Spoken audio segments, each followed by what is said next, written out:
بسم اللہ الرحمن الرحیم۔ وضو کی 13 سنتیں ہیں۔ اگر کوئی شخص یہ چاہتا ہے کہ وہ وضو سنت کے مطابق کرے تو اس کو چاہیے کہ وہ وضو کی یہ 13 سنتیں اچھی طرح یاد کر لے۔ وضو کی پہلی سنت، وضو کرنے سے پہلے وضو کی نیت کرنا۔ نیت دل کے ارادے کا نام ہے، یعنی آدمی وضو کرنے سے پہلے وضو کا ارادہ کر لے دل کے اندر، تو یہ وضو کی نیت ہو گئی۔ تو وضو کی سنتوں میں سے پہلی سنت وضو کی نیت کرنا۔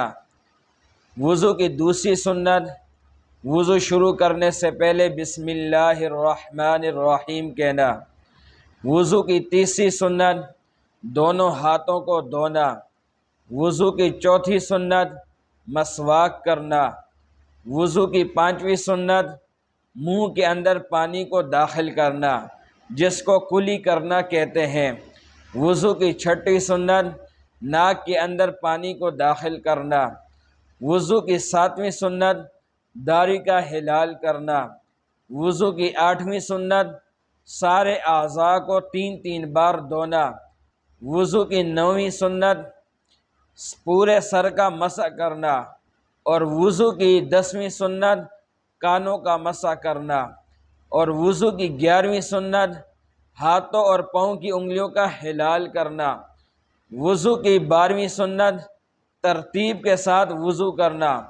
اور وضو کی 13ویں سنت، پے در پے وضو کرنا، یعنی ایک عضو خشک نہ ہو کہ آدمی دوسرا عضو دھو لے، اور دوسرا عضو خشک نہ ہو کہ آدمی تیسرا عضو دھو لے، اس کو پے در پے وضو کرنا کہتے ہیں۔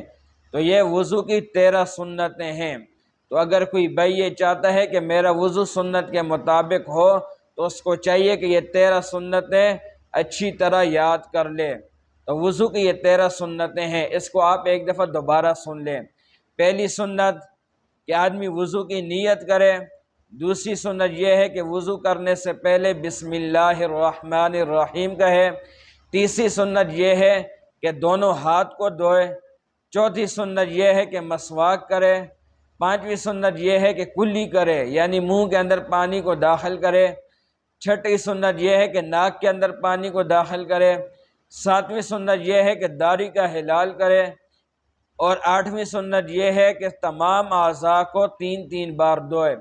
نویں سنت یہ ہے کہ پورے سر کا مسح کرے۔ 10ویں سنت یہ ہے کہ کانوں کا مسح کرے۔ 11ویں سنت یہ ہے کہ پاؤں اور ہاتھ کی انگلیوں کا ہلال کرے۔ 12ویں سنت یہ ہے کہ ترتیب کے ساتھ وضو کرے۔